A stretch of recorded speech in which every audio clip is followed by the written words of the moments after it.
Alhamdulillahirabbil alamin wa bihi nasta'inu ala umuri dunya waddin. Wassalatu wassalamu ala asyrofil anbiya'i wal mursalin wa ala alihi wa ashabihi wa man tabi'ahu ila bi ihsanin ila yaumiddin. Segala puji mari kita panjatkan kehadirat Allah yang Maha Besar, yang telah memberikan nikmat yang besar kepada kita, yang terutama nikmat Islam, iman Islam, dan nikmat kesehatan, yang mana dengan ketiganya itu kita dapat melaksanakan, dapat berangkat ke majelis talim, ke masjid ini, melaksanakan sholat dan pengajian.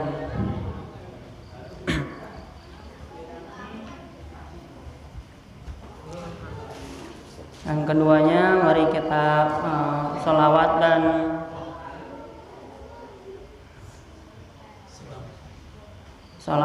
salam mari kita hadirkan kepada junjungan kita Nabi Muhammad SAW dan kepada keluarganya, sahabat dan tabi'in, tabi'atan, dan mugia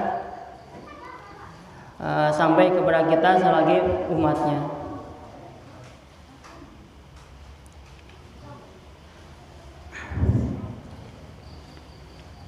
Sebelumnya minta maaf saya di sini ya, pendatang disuruh sama Mas Sultan untuk katanya mengisi kultum di sini. Saya di sini masih santri, mohon maaf jika banyak yang salah ya dalam mengucap kata. Di sini pada malam hari ini insya Allah saya akan membawakan tentang sholat ya.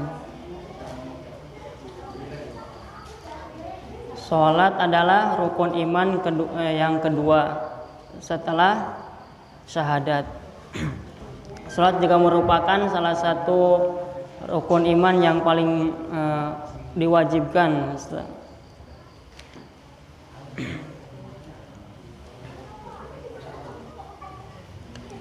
Dan sangat penting bagi kita untuk menjaga sholat, karena sholat itu saking pentingnya Nabi Muhammad sampai dipanggil langsung oleh Allah ke hadapan Allah Subhanahu wa Ta'ala.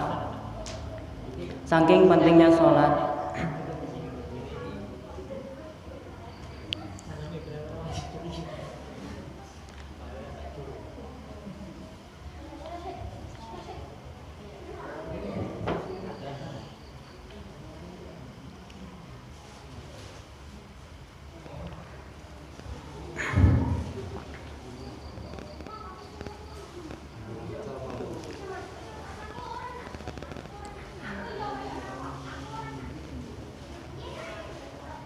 Sholat juga bisa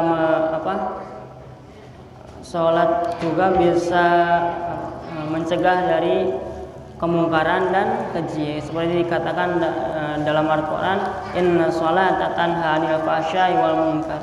Sesungguhnya sholat itu bisa mencegah dari kemungkaran dan keji. Bagi orang-orang yang sholatnya udah benar gitu dari segi rukun dan syaratnya, insya Allah dalam kehidupan sehari-harinya mereka akan terhindar dari yang namanya perbuatan keji dan mungkar. Karena itu udah pasti, udah dikatakan dalam Al-Quran. Bagi orang-orang yang melaksanakan sholat, yaitu akan terhindar dari perbuatan keji dan mungkar. Selain itu juga sholat juga adalah tiangnya agama, seperti dikatakan dalam hadis,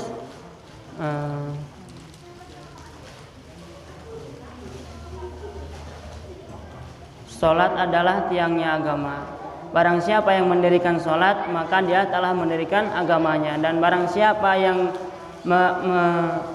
meninggalkan sholat, maka dia telah meruntuhkan agamanya. Dalam hadis ini kita bisa ambil bahwasanya sholat itu adalah tiangnya agama, seperti halnya bangunan ini masjid. Kalau tidak ada tiangnya maka akan gampang runtuh. Begitu juga dengan agama. Kalau agama tidak ada tiangnya, maka agama pun akan gampang runtuh. Sedangkan tiangnya agama adalah sholat. Kalau kita kalau sholatnya kita tinggalkan, maka bagaimana agama kita bisa tegak dalam dunia ini? Kalau kita meninggalkan sholat, maka secara tidak langsung kita telah meruntuhkan agama kita sendiri. Ya, karena itu adalah sesuatu hal yang tidak bisa kita pungkiri ya. Karena itu sudah dikatakan dalam hadis yang seperti saya tadi ucapkan, barang siapa yang mendirikan sholatnya, maka dia telah mendirikan agamanya. Dan barang siapa yang meninggalkan sholat, maka dia telah meruntuhkan agamanya.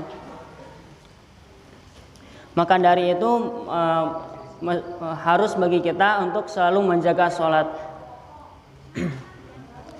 Kalau tidak bisa sholat sunnah, ya minimal sholat berjamaah. Sholat wajib ya. Kalau tidak berjamaah, minimal sholat sendiri. Jangan sampai kita meninggalkan sholat. Karena sholat itu adalah sesuatu ibadah yang harus kita laksanakan. Bahkan dosa sholat itu lebih besar daripada membunuh dan lain sebagainya. Dosa satu kali meninggalkan sholat duhur aja, kita udah bagaikan membunuh 1000 umat muslim. Itu baru satu kali sholat. Bagaimana jika satu hari kita nggak sholat gitu kan, dosanya udah berlipat ganda. Maka sejak dari itu, mari kita jaga sholat kita agar ya kita bisa terhindar. Pertama, kita bisa terhindar dari perbuatan keji dan munkar. Yang kedua, ya agar kita selalu dekat kepada Allah. Selain itu juga sholat juga merupakan salah satu pembeda antara umat muslim dan selain muslim. Karena umat muslim itu ya bedanya dengan orang yang non muslim adalah sholat. Dikatakan dalam hadis yang membedakan umat muslim dan selain muslim adalah sholat. Karena orang non muslim juga puasa ya, seperti halnya orang muslim. Orang non muslim juga zakat, sedekah gitu kan. Seperti halnya orang muslim. Tapi orang non muslim tidak satu rakaat pun mereka sholat. Ya, karena sholat itu adalah keutamaan bagi umat muslim itu sendiri. Saking utamanya ya tadi saya ucapkan, saking utamanya sampai Nabi Muhammad pun dipanggil langsung oleh Allah ke hadapan Allah Subhanahu wa taala. Maka dari itu ya kita senantiasa selalu menjaga sholat kita, walaupun kita nggak berjamaah, minimal ya nggak sampai meninggalkan sholat kita. Sekian dari saya, mohon maaf bila banyak kata. Wabillahi taufiq wal hidayah. Assalamualaikum warahmatullahi wabarakatuh.